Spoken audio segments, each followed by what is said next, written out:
बिस्मिल्लाहिर्रहमानिर्रहीम। तमाम देखने और सुनने वालों को मोहम्मद अजहर रफ़ी का प्यार भरा सलाम।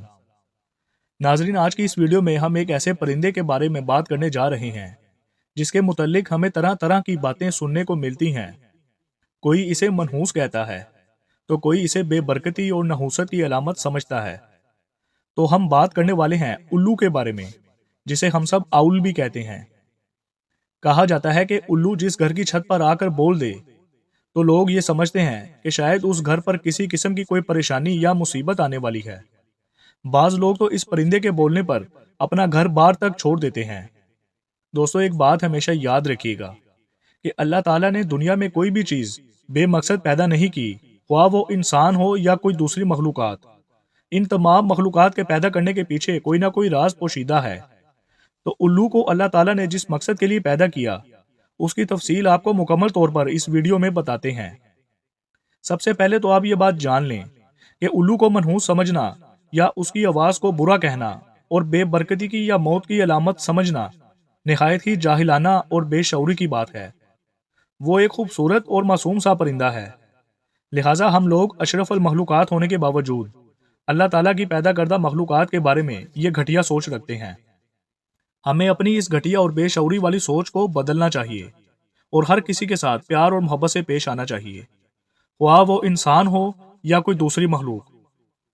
तो चलिए अब आपको उल्लू के बारे में चंद दिलचस्प और हैरत अंगेज बातें बताते हैं, जिन्हें सुनकर आप यकीनन हैरत में डूब जाएंगे। इस दुनिया में तकरीबन 250 इकसाम के उल्लू पाए जाते हैं, लेकिन उन्हें सिर्फ दो खास ग्रोहों में ही तकसीम किया गया है। नंबर 1, बर्नआउल। इनकी टांगें लंबी होती हैं, चेहरा दिल की शक्ल जैसा होता है, इनके कान नुमाया नहीं होते, आंखें छोटी छोटी होती हैं। ये दरमियाने और बड़े दोनों साइजों में पाए जाते हैं। पूरी दुनिया में इनकी 16 इकसाम पाई जाती हैं, जिनमें से सबसे नायाब और कीमती नस्ल दी ग्रेट ग्रे आउल है, जो बहुत ही खूबसूरत नजर आता है। Number 2, true owl. इनकी चोंच लंबी और चेहरा लंबा होता है, इनकी आंखें बड़ी बड़ी होती हैं। ये भी छोटे और बड़े दोनों साइजों में पाए जाते हैं। पूरी दुनिया में इनकी तकरीबन 220 से ज्यादा इकसाम पाई जाती हैं।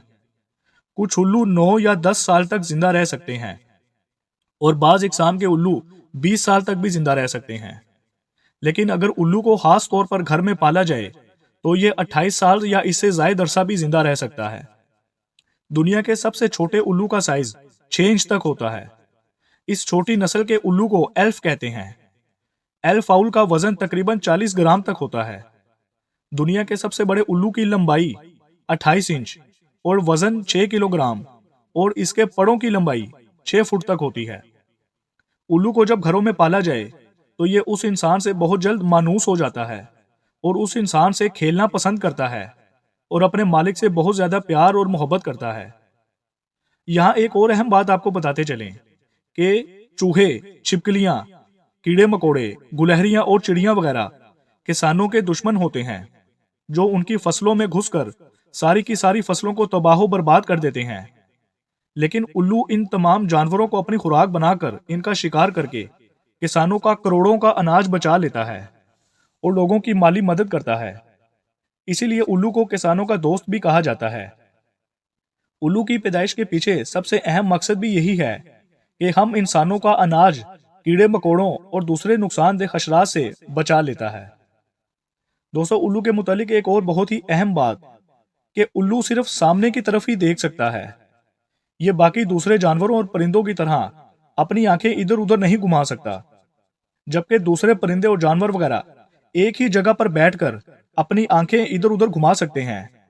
लेकिन उल्लू सिर्फ एक जगह पर बैठकर 270 डिग्री पर अपनी गर्दन को घुमाकर अपने चारों तरफ देख सकता है, जो कि दूसरे जानवर या परिंदे नहीं कर सकते, क्योंकि ये खसूसियत सिर्फ उल्लू में ही पाई जाती है। इसके पर बहुत ज्यादा हल्के और मुलायम होते हैं, इसीलिए जब ये उड़ता है तो इसके उड़ने में कोई आवाज नहीं होती, जबकि दूसरे परिंदों के उड़ने में आवाज होती है। उल्लू बगैर आवाज किए खामोशी से अपने शिकार पर झपट सकता है और इसी वजह से इसे खामोश शिकारी भी कहा जाता है। दूसरे मुमालिक में उल्लू को लेकर बहुत सारे अकीदे पाए जाते हैं। जैसे बरतानिया में अगर उल्लू बोले या इसके रोने की आवाज को मनहूस समझा जाता है, جنوبی افریقہ میں الو کی آواز کو موت کی علامت سمجھا جاتا ہے۔ کینیڈا میں دن رات الو کے بولنے پر خاندان میں سے کسی کی موت یقینی سمجھی جاتی ہے۔ امریکہ میں الو کو دیکھنا یا اس کا بولا جانا دونوں صورت میں منحوس سمجھا جاتا ہے۔ ایران میں الو کی آواز کو خوشی کی علامت سمجھتے ہیں۔ ہندوستان میں کسی گھر پر الو کا بولنا اچھا شگون نہیں مانا جاتا، لیکن دیوالی کے موقع پر گھروں میں خوشی لانے کے لیے، جادو ٹونا وغیرہ کرنے کے لیے یا صحت یابی کی دعا کے لیے الو کی قربانی خاص طور پر دی جاتی ہے، یعنی الو کو ذبح کیا جاتا ہے۔ یہی وجہ ہے کہ جب دیوالی قریب آتی ہے تو جو لوگ الو پکڑ کر بیچتے ہیں ان کی تو جیسے چاندی ہو جاتی ہے، کیونکہ عام طور پر اگر ایک الو 5 سے 6 ہزار کا بکتا ہے تو دیوالی کے موقع پر ایک الو 2 سے 3 لاکھ تک کا بھی بکتا ہے، کیونکہ یہ عام پرندوں جیسا بالکل نہیں ہے، یہ ایک نایاب نسل کا قیمتی پرندہ ہے۔ ماہرین حیوانات نے الو کی کچھ طبی خصوصیات بھی بتائی ہیں جن کو سن کر یقیناً آپ حیرت زدہ ہو جائیں گے۔ اگر کسی انسان کو لکوہ ہو جائے تو الو کا دل لکوہ شدہ جگہ پر لگایا جائے یا اس جگہ پر الو کے دل کی مالش کی جائے تو لکوہ بہت جلد ختم ہو جاتا ہے۔ اگر کوئی شخص الو کی چربی پگھلا کر سرمے کے طور پر آنکھوں میں لگا لے تو اسے رات کے وقت ہر چیز پہلے سے زیادہ روشن اور تیز نظر آئے گی۔ اگر کوئی انسان الو کا گوشت کھا لے تو وہ انسان بے وقوف اور احمق ہو جاتا ہے۔ الو کو اگر ذبح کیا جائے تو اس کی ایک آنکھ کھلی رہتی ہے جبکہ دوسری آنکھ بند ہو جاتی ہے۔ الو کے خون کو اگر کوئی عورت تیل میں ملا کر بالوں پر لگا لے تو اس عورت کی سر کی تمام جوئیں مر جائیں گی۔ الو کے ناخن بچے کے جسم پر باندھنے سے بچے کو ہر قسم کی نظر نہیں لگتی۔ اگر کسی انسان کو بار بار پیشاب آنے کی بیماری ہو تو وہ الو کا پتا کھا لے تو یہ بیماری بہت جلد ختم ہو جاتی ہے۔ اگر کسی فالج کے مریض کو الو کی چربی کی مالش کی جائے تو وہ جلد ہی ٹھیک ہو جائے گا۔ الو کی چربی کی مالش ہر قسم کے جوڑوں کے درد اور دوسرے دردوں میں آرام پہنچاتی ہے اور درد جلد ختم کر دیتی ہے۔ الو کے پتے کو سرمے کے طور پر آنکھوں میں لگانے سے آنکھوں کا موتیا ختم ہو جاتا ہے، یعنی آنکھوں کی ہر طرح کی بیماری ٹھیک ہو جاتی ہے اور نظر پہلے سے زیادہ تیز ہو جاتی ہے۔ ایک مادہ الو 2 یا 3 انڈے دیتی ہے، جبکہ الوؤں کی دوسری اقسام 8 سے 10 انڈے بھی دیتی ہیں۔ تو دوستو یہ تھی الو کے متعلق تمام تر انفارمیشن۔ امید ہے کہ یہ انفارمیٹیو ویڈیو آپ کو ضرور پسند آئی ہوگی۔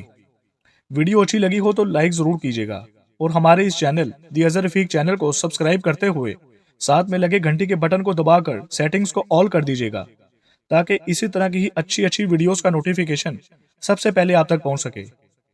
تو اسی کے ساتھ ہی اظہر رفیق کو دیجیے اجازت۔ ملتے ہیں اگلی کسی اور اچھی ویڈیو، انفارمیٹیو اور اچھی ویڈیو کے ساتھ۔ تب تک کے لیے اللہ حافظ۔